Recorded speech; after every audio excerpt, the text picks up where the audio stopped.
It's Christmas in July over at Titus Talent.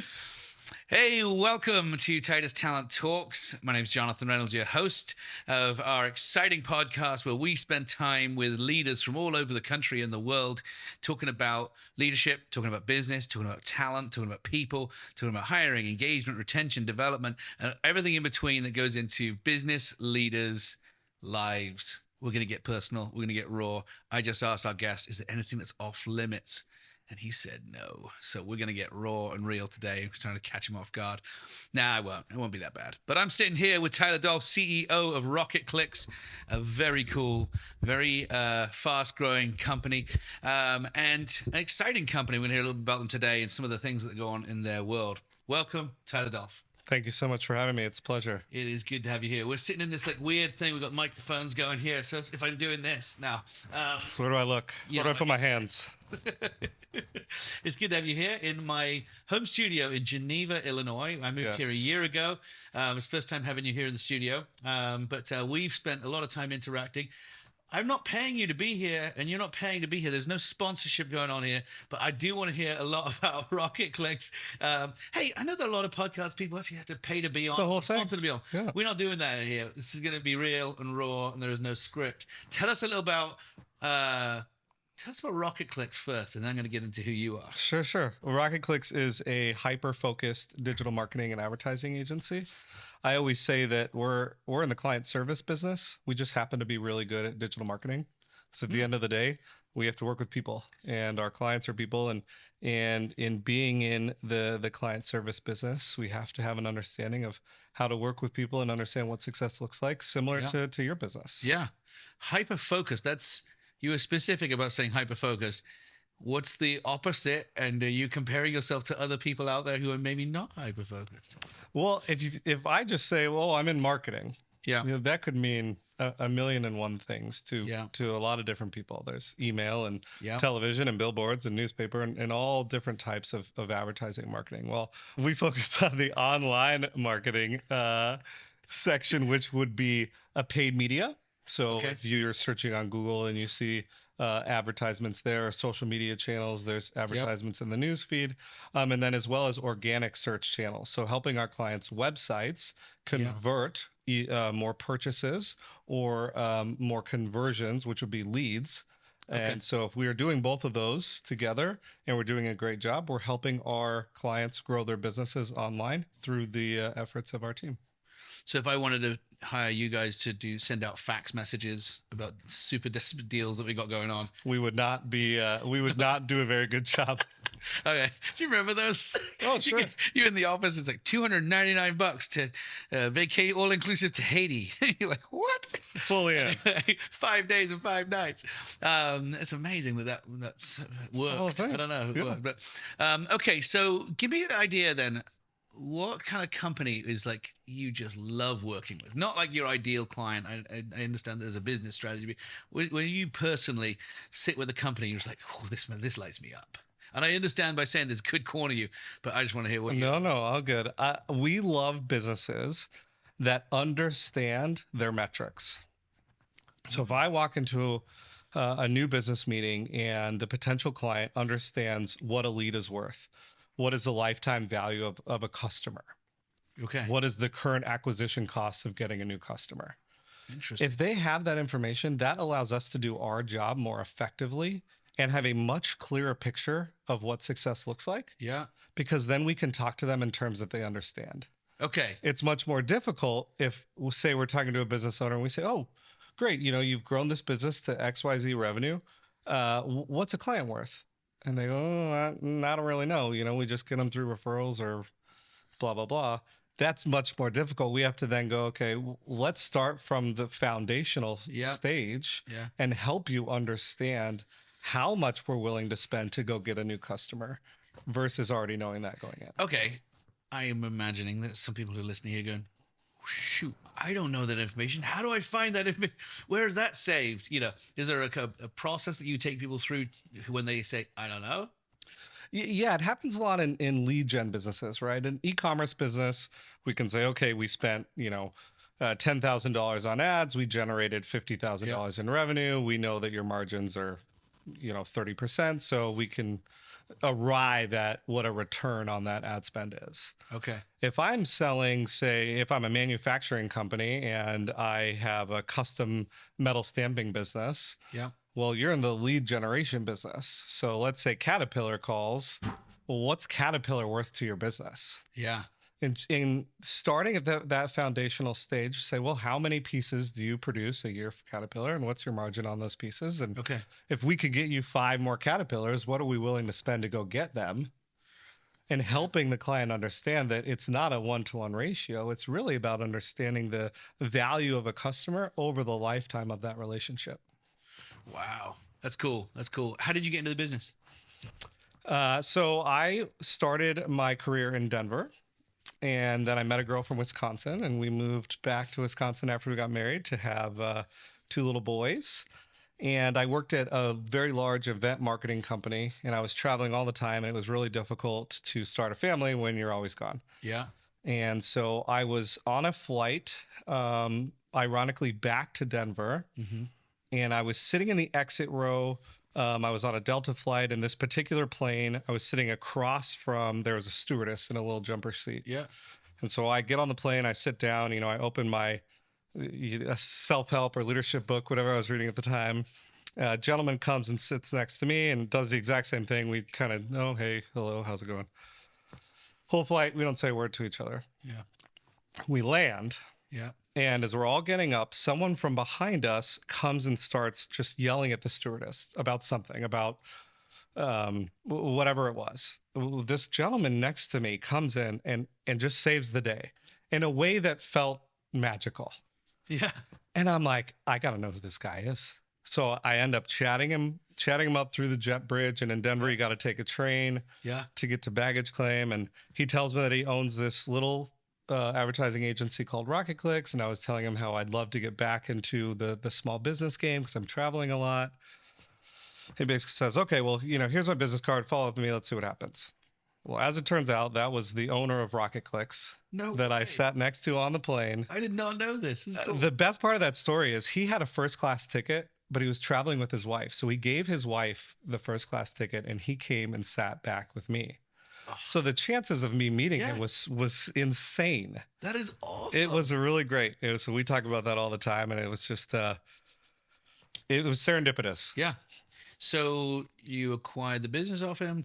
What was that? We're partners in the business today. Okay. Yep. So he's still involved. We still connect. Okay. He sits in an office across the street and is a great partner and mentor. Across the street. Yeah. So he owns a law firm across the street. No, your office is across the street. It's over there. He owns and runs a family law firm. Okay. So he's a serial entrepreneur, has a couple different businesses. Wow. That's cool. Pretty wild, right? Does he let you kind of get on and do the business how you want to do it, or how involved is he? He's an incredible partner, and from day one, he always told me, if I want to be an owner and act like an owner, I need to be an owner. And so he allowed me to run the business in a way that I wanted to and needed to, and sort of learned and always advocated. I'm not going to tell you what to do. I'm going to help you through experiences that I've had. Yeah. And I really appreciated that mentorship because it didn't feel like I ever had to do anything, but I learned a lot along the way. Yeah. And I always had an incredible team around me that helped us get to where we are and where we're going. So, okay. Talk a little bit more about the transition for him, kind of getting out of the way to give you freedom to run hard. What are some of the things that he did really well? And let's hope he's not listening when I ask you what some things that he could have done better. Yeah. So Jeff was never involved in the business. He always had someone running it. And so I was actually hired by the president at the time. Ah, okay. So I came in business development. Yep. I love creating relationships, love meeting people. That's my favorite thing in the world. And that president at the time ended up leaving. And so Jeff brought me into his office and said, you're very small. When I took over the business, we had 6 people and 8 clients. Whoa. So we're very small, very entrepreneurial. Yeah. And so he basically said, this is your opportunity. And I can distinctly remember we were sitting in an office like this and chairs similar to these. And the only thing I could think of was, do you mind if I just call my dad. Yeah. I just wanted to talk to my dad. He's always been a mentor of mine. And he said to me, regret is the worst feeling any human can have. You never want to go to bed at night thinking, what if? Or I should have XYZ. Yeah. And that's all I needed. Like, why wouldn't I try this out and take this business on? He should be like in timeshare sales or something. Yes. Yes. Don't walk out of this room. Okay. So, wow. All right. Talk about, now you just hit something there, regret. And the word regret, worst feeling you could feel. It's a powerful word. So talk about regret. When you look back on your role or roles, where do you see, like, man, if I could relive that again, I've got some regrets here. I think being a leader, we could always improve. Yeah. Right. Being a great leader means that you have experienced and made mistakes and learned from those mistakes and continue to grow. And I have thousands of instances where, I wish I would have done that better. I wish I would have said that more eloquently or more polished. I wish I didn't talk with my hands so much. There's a million and one things as it relates to that. But I think it really comes down to understanding that we're all working on improving ourselves in one way or another, and that we can take those losses and make excuses, or you can use them as fuel to continue to grow. That's what I try and do. And understanding, okay, hey, I didn't do this 100%. How can I do it better next time? That's when I get that opportunity, I'm ready to go. Yeah, I think everybody listening can relate to certain regrets in their career or professional world. What about personally? So you're married. I am. 2 boys, 6 and 3. Well done. And what about regret there? Like, if you could do it again, over the last 6+ years, because that encapsulates both these rival and development of early stages of your kids. I think juggling family is a really, really tough deal when you're a passionate, envisioned business owner who wants to.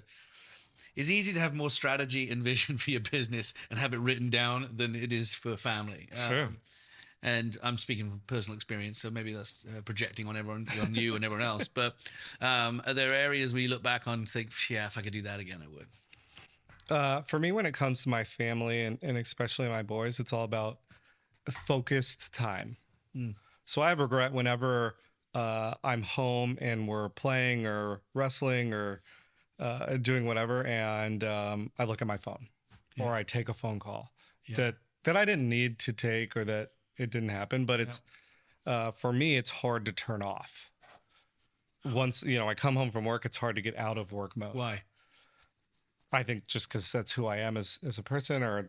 And some tricks I found is when I get home, I go change immediately. Okay. Hi, honey. Hey, kids. Right upstairs. Go change. Yep. Get the Speedo. Sure.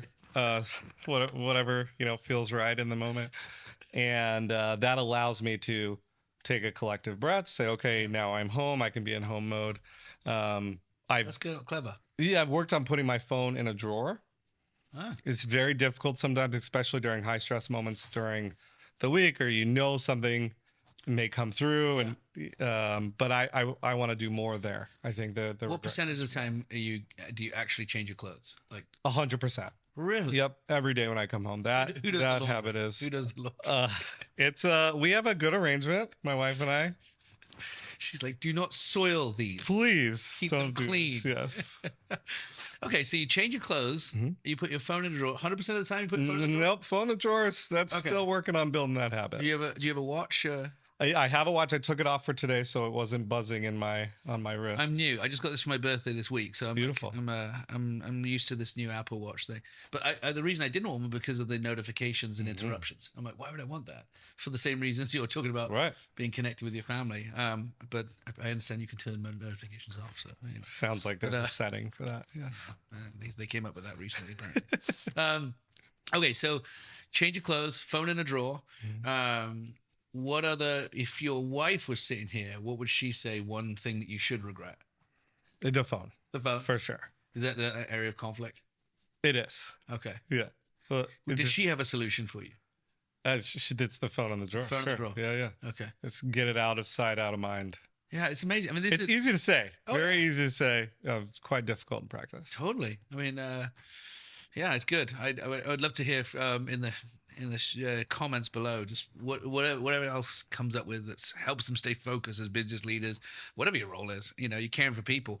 I was talking to somebody, a coach in my life, and I was just saying, how do you put boundaries in place? Because as you grow, you have more influence, and you have more and more people keep coming into your life. I'm like, well, I can't just say yes to everybody. You know, I'd love to get some time with you. Let's go grab breakfast. Let's do this. Let's do this. I'm like, I mean, you very graciously came all the way down here for this podcast today. But how do you say no when because no actually means yes to something else, doesn't it? When you do say no, like, no, I'm not doing that. But you have to let somebody down. Who are the priorities to let down, and who are the priorities not to let down? And like you just hit on it. Sounds like family is right up there. It should be. It should be, yeah, for sure. And then how do you determine? So outside of family, what are some of the things that you're looking at in the business side of this year that you want to give yourselves to? What are you excited about? What are you looking forward to? I'm really excited about our leadership team that we have in place right now. In the agency world, we're changing all the time. Right. Mm-hmm. I don't know if you've heard of the chat GPT that just came out. That's sort of this AI technology that's going to change the entire industry. All right. You got to talk about that in a second. But yeah, I will. But to that point, we're building and we're part of an industry that changes so fast. And so how do we create continuity with our team? How do we give them the security and the knowledge that we're going to be there on the cusp of this industry that's always changing? We have a leadership team in place that is doing a tremendous job. They're great leaders, and they're great with our team, and they're providing the guidance and sort of North Star that the rest of our team needs in order to keep moving forward. That's awesome. You recently hired and brought on a new president. Correct. Talk to us about that. How did that happen? Yeah. So we practice EOS as well as you. So we have the visionary integrator relationship, and I had an integrator for 7 years since I took over the business, who was wonderful. Her name's Nicole. She's amazing, and really helped us take the business from, six people, 8 clients to when she left, we were at 45 people and 100 clients. Wow. So it really changed and morphed, and going from a 6-person business to a 50-person business is dramatic. Yes. Right. The process changes and rechanges and putting in foundational tools that work and then don't work, and team size and organizational structure. And I know that you're going through the same thing totally. At Titus. And so we had a wonderful relationship, and ultimately, like most leadership teams, they evolve and change. And Nicole is one that loves to help businesses and help leaders in businesses. And she's taking her talents and is going to be a fractional integrator for an EOS company called Catalyst. So we're very excited and happy for her. So she's going to help multiple businesses do what she did for us, which is great. So cool. So we brought in a president. His name is Tony Carls, and he is an incredible operational mind and leader, something that I am not at all. Like 0% of Tyler is great at operations or process. And so it's just really nice to have that complement as a visionary. There were 3 or 4 weeks where I had to play the role of both. And after about 3 hours, I said, nope, this is not for me. I don't like this at all.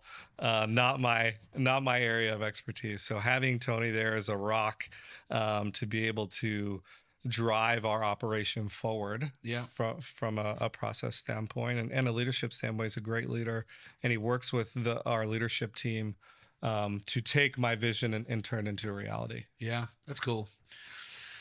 I think that whole, second in command, right hand, whatever name you want to call it, doesn't really matter. It's what they actually do, achieve or accomplish for you, and help the business get to the next level.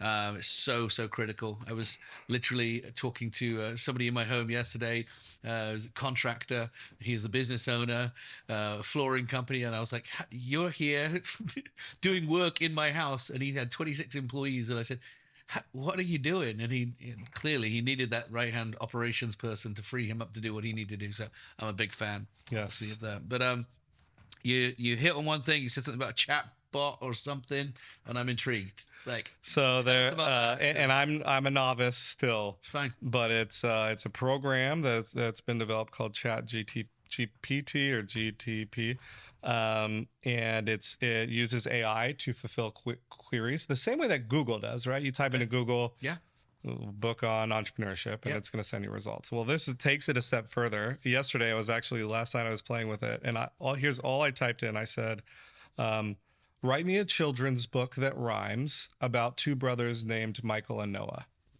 That's what I typed in, and I hit enter. And it sent me a page of text.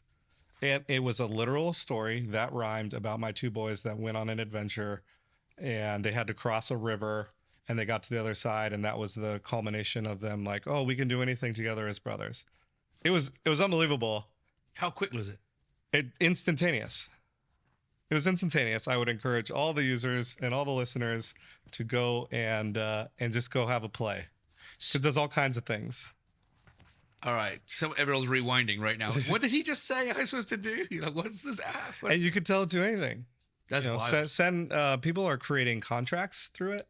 Like, create a contract, blah, blah, blah, and give it details, and it spits out the entire thing. So what does that do for your business? What does this mean for you? And what does this mean for everyone else who's listening? Well, I think everyone in the marketing community is having this conversation right now. They're saying, well, what does this mean? How does this affect what we do today?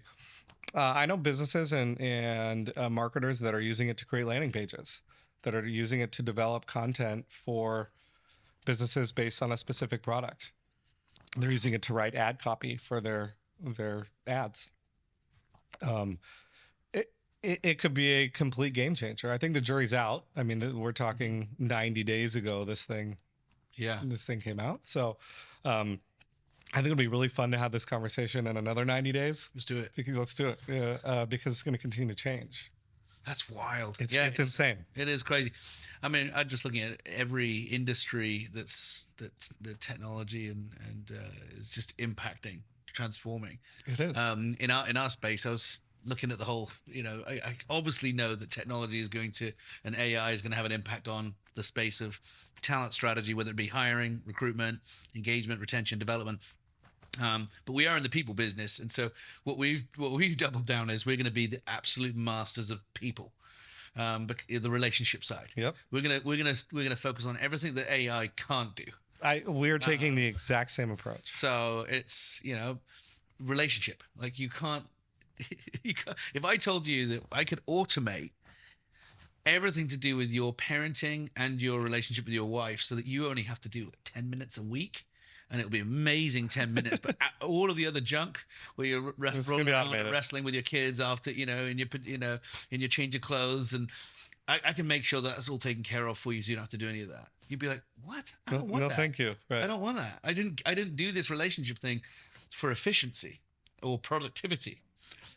So we've just chosen to double down on become masters of the relationship side. And my theory on that, if I could just riff on that for a second, is I believe that AI is going to continue to advance in ways that we can't even imagine, right? If we think about it, like, we're the last generation to know life before and after the internet. Mm-hmm. Yeah. And look how far that's come from the getting CDs in the mail of 500 free hours on AOL. You remember those? Yes. To where we are today with the chat GTP thing I was talking about.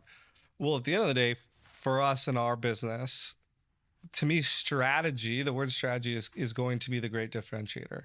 Execution, the writing of the ads, the building of the landing pages, AI is going to take it over. Like, that's not going to happen. But I think of it more as like a doctor-patient relationship. So if I'm a doctor and I have access to all of the available drugs in the market, and for us, all the available platforms or all the AI, and a patient or a client comes to us with a certain ailment as it relates to their business, then it's up to me to understand the landscape and the available options and prescribe the right solution, which I don't believe a machine will be able to do as well as a human who understands the relationship side of things and understands the business side of things.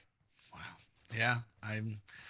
is to be determined. I mean, I'm just so excited about this. I'm like, wow, I got to stay on the cutting edge. And we're not a technology company or, in this AI space, but we're constantly looking what's going to help us do our job more efficiently, but allowing us in the same way we talked about kind of visionary integrator, or like the superpowers of different roles and different seats in an organization. Like we want you to focus really, really intensely on that thing that you do best, and then let's supplement other skill sets or technology to do the other thing. Absolutely. And I think one of the things, I come from a worldview of like, we're created beings for relationship. We need to work really, really hard at that. And if we work really, really hard at that, we can supplement all kinds of technology to do the other stuff. So I'm all about it. I want to hear more about that. Let's reconvene in 90 days. Absolutely. Sure. All right. So we talked a little bit about future of technology and AI. Right before the show here, I just showed you a funny clip of back in 1994, like literally people sitting on NBC on a little chat news channel, and they were discussing the @ sign. They're discussing what is this @ sign, and they're discussing email and how you need it. And then one of them said, "What is the internet?" 1994, and someone's trying to explain the internet, something like. And your point was that is how people are talking about AI now. What is that? How is that? How does that stuff work? I think the rate and the pace at which we're moving is so ridiculously fast right now. When you look at your 100+ clients, what are some of the blind spots that you see people are having right now that they need to be? I'm not asking like give us a fair story, but what are some of the blind spots that you think if people don't adjust here, and here, they might find themselves like missing the boat? Oh, that's an interesting question. I was thinking almost the opposite of there's some businesses or clients who just want to adopt the shiny new thing, right? Because it's the shiny new thing. Yeah. And it may not be the right answer, right? If I'm a particular business and my clients find me online, that they Google search and they find me because that's the way they've been conditioned. Well, it wouldn't be advantageous for you to just go build a TikTok ad because you think it's fun and new. Yeah. And so I think it goes back to that the doctor-patient theory. Yeah. Let's understand where your clients are online and how they're finding you today. Yeah. Let's understand what that persona of client is. Yeah. So then we can go build an audience and a solution that is custom to who you are as a business. Yeah. Yeah. If you're trying to attract 13 to 17-year-olds, you should be all over TikTok and Snapchat and potentially Instagram and be real. But if you are trying to connect with CEOs, maybe not there. Yeah. Maybe there's a different channel. And so it's important to take a unique, personalized approach as opposed to just, we just don't want to be we always do the latest and greatest thing, whether it works or not. Right. Yeah. You know what I mean? Yeah. And how do you measure success in what your company Rocket Clicks does? I mean, we've used you, we work with you, we have partnered over the years, and it's been great. My big thing has always been like, I don't want to pay for a billboard because nobody can tell me what the ROI on that billboard was. Totally. And I'm like, performance-based everything, and it has to be performance-based marketing, performance-based this. How do you measure success of the direct impact of Rocket Clicks for organizations? Well, the beauty for us is that our clients are our revenue stream, right? And so retention is the metric that we track most often. Okay. As it relates to the performance and the success of our business. Yeah. Because everything we do is performance-based. It's ROI-based. Mm-hmm. If we're not generating a return for our clients, they should fire us. Yeah. We don't deserve their business. Yeah. I always say that the report that we deliver on a monthly basis is the receipt of the work that we do. Oh, yeah. Right? Because that's to say, here's what you spent. Here's how much revenue you got out of it. Here's blah, blah, blah, all the things. And so if we're doing our job, we're not an expense to our clients. We're a revenue center. Yeah. Yeah. Right? Yeah. And so being able to do that and communicate it well, because a lot of the time, especially when we were early on, our clients were like, what do you do for us again? Like the SEO and the website. And so it was important for us to be able to not only do great work, but to help communicate the work that we do to our clients so they have an understanding of why they should keep paying us. Yeah. Yeah. All right. Let's look at a little bit more peel back here a bit raw, and I can go first as well. Okay, sure, yeah. So we often, we in the business of helping companies with their talent, and often a company will say, "Hey, can I get some references?" And I'll speak to some of your clients, and I'm like, "Well, don't speak to some of our clients. Obviously, I'm only going to give you the good ones. We have unhappy clients. You should probably speak to them, where we've missed the mark. We're in a people business. It's not an exact science in everything we're doing. People change. People wake up different ways, different feelings and things that are going on in their life, and it's tough to predict that stuff. But we have unhappy clients, which we're always trying to eliminate that by figuring out the right ones to bring in and not bringing in the wrong ones. Sure. Right? Our promise to Titus is that you'll be so satisfied with our partnership that you will refer us to another organization. If not, we're going to come to a solution together. We're going to own what's ours. We'll be honest, and we're going to make it right. Like, that's really, really tough to do. I think every industry probably has unhappy customers, unhappy clients. What is something that you, because you're representing other people's brand, their message, it's their product, right? Mm-hmm.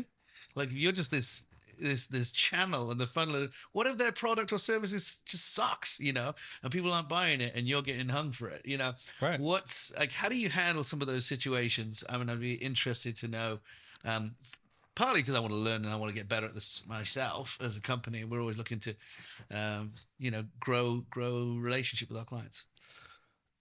For me, it's a lot like leadership. It's a misalignment of what success is or should be. Right. So when you have an unhappy employee or an unhappy client, it's usually stems from a misalignment around what you're chasing or what the North Star is, or what success looks like. And so oftentimes we may come to the table and say, "No, client, this is what you should measure. This is what's important because this is going to drive X, Y, Z."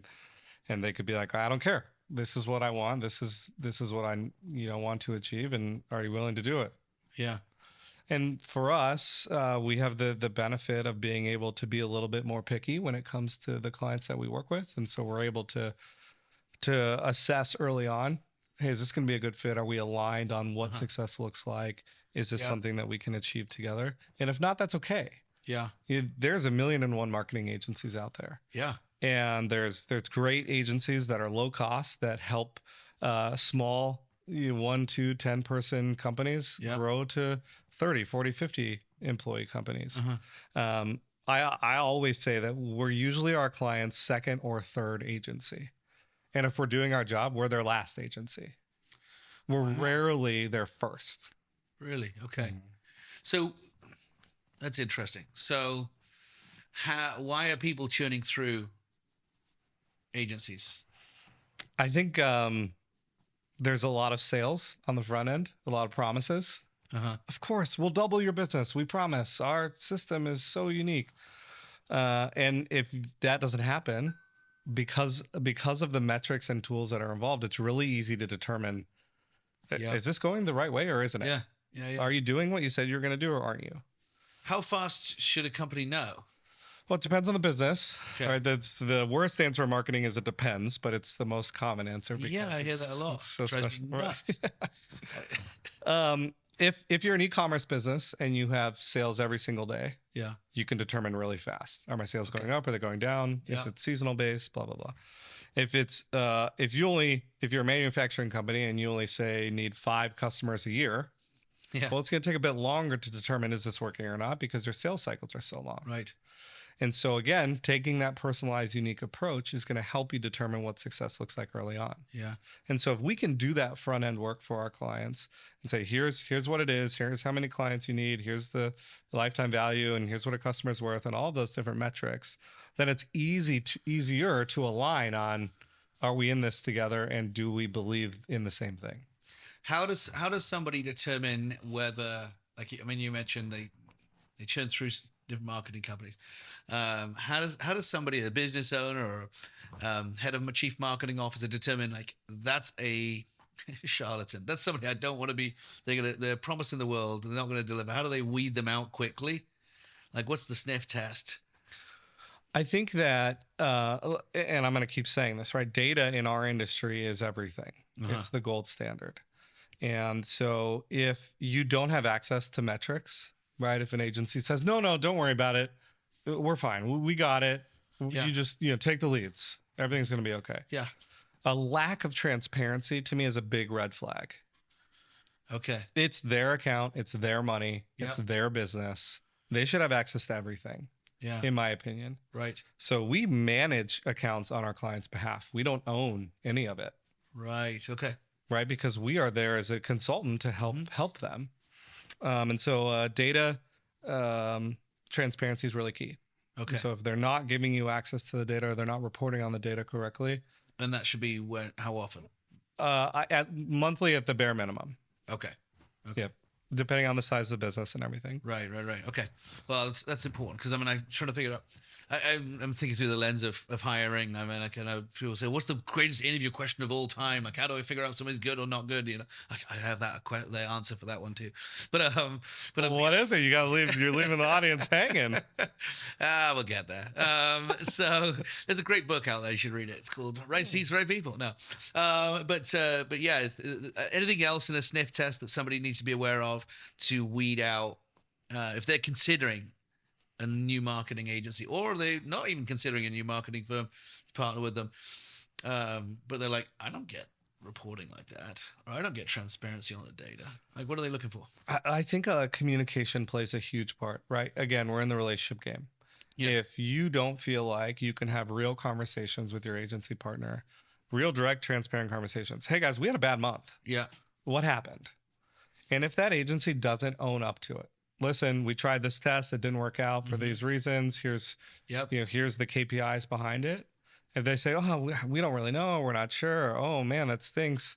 We'll try harder. To me, that listen, if you're not going to be able to have a transparent, direct conversation and be able to own up to what you did or what you didn't do, it's a science.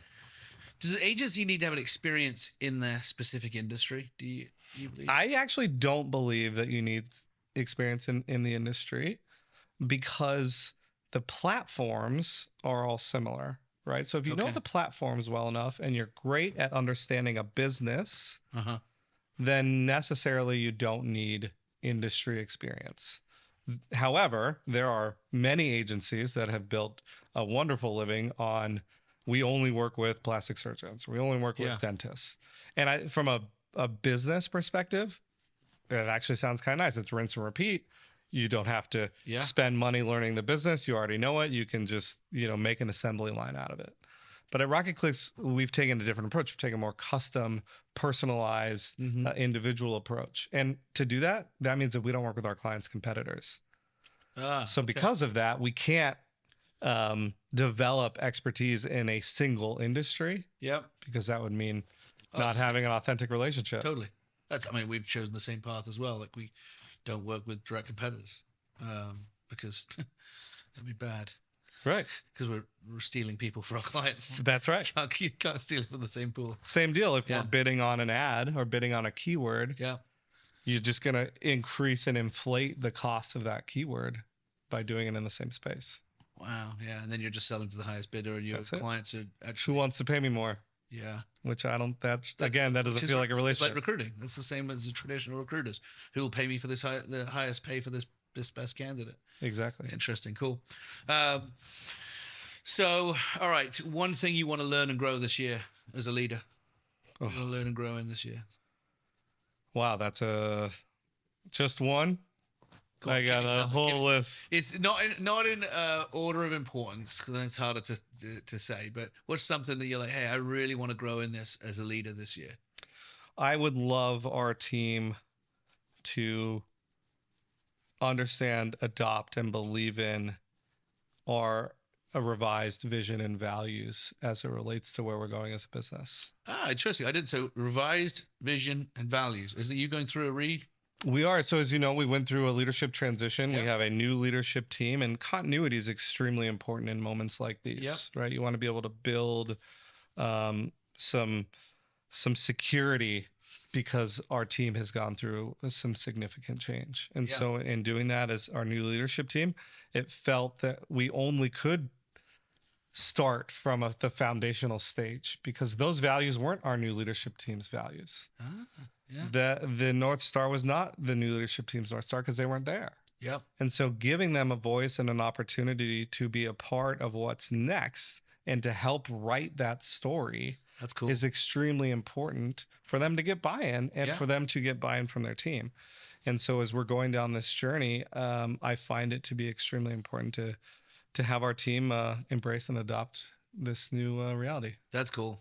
Yeah, I just going into 2023, I was kind of musing over we've 67% of our team members have been with us less than 2 years. Like, we've grown that much. Yep. And I'm thinking, wow, there are a lot of things we've been very, very intentional about in the foundation of the company. When we started, whether it be vision, mission, values type stuff, where everybody understood why we were doing that, because they were there when we created them. Like we said, this is why, this is the value, and this is what it looks like by way of behavior. This is the ritual that goes along with it. Here are the rhythms that we're actually going to live out, and the why. Really, really important. But with the fast growth that we've had, a lot of those people know what the ritual is, but they don't know why. Sure. And so I'm shifting to become like ownership in my role as being a teacher.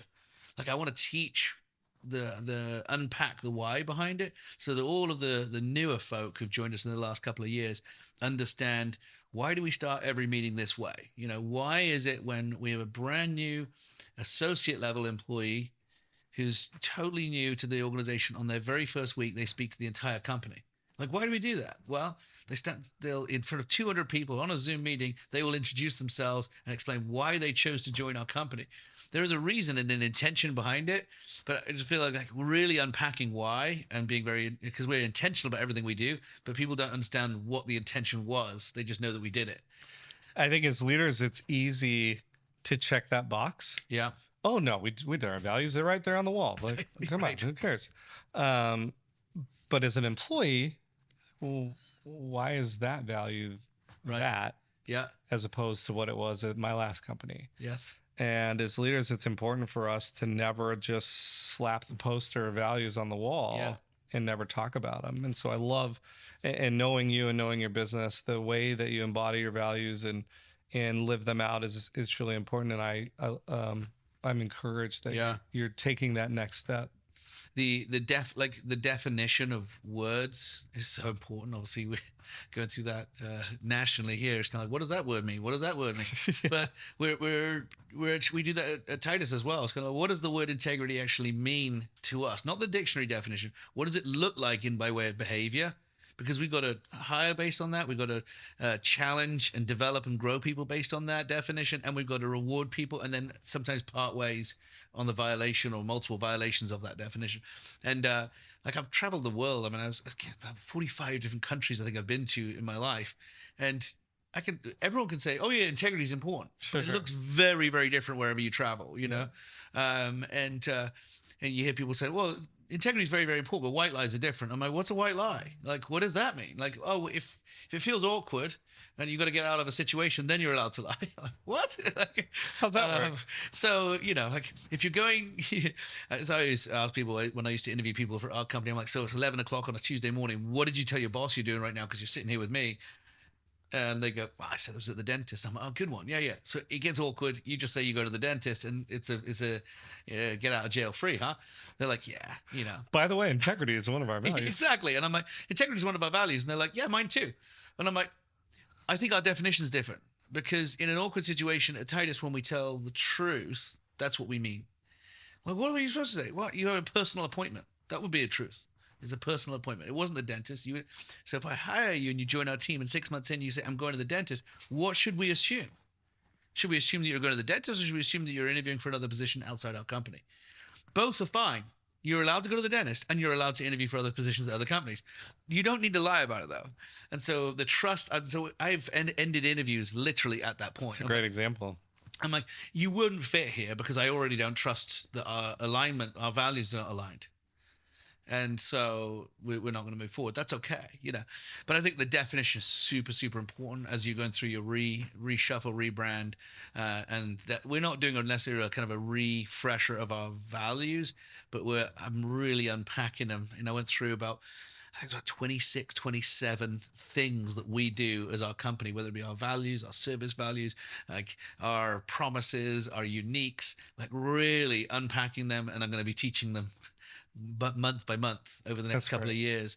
And I'm really excited about it because I think it's so important for companies, as you keep saying, the North Star. Like, what does that look like? Well, how we're going to get there, and the right people on the bus sitting next to people. It's like the old classic, you see people coming on the bus or a plane if you're flying Southwest, and you're like, how do I avoid anyone sitting next to me? No eye contact. I don't want somebody sitting next to me. I don't want to be sitting next to, because it's tight, close quarters, and I'd much rather to relax and be, have my own space. Well, that's what it's like in a company. You want to know that when they hire somebody else and they walk onto that bus, that you're okay with them sitting next to you because you're of like heart, shared values, and you're like, we're gonna have a lot to talk about, different perspective. I love the diverse thought and perspective. I love that, but the values are going to be the same, but we have to have the same definition of the word, whatever that wording is, integrity, etc. So I think that's great to hear that you guys are doing a refresher. And obviously we know loads of the people at Rocket Clicks because we've been a part of your journey and helping you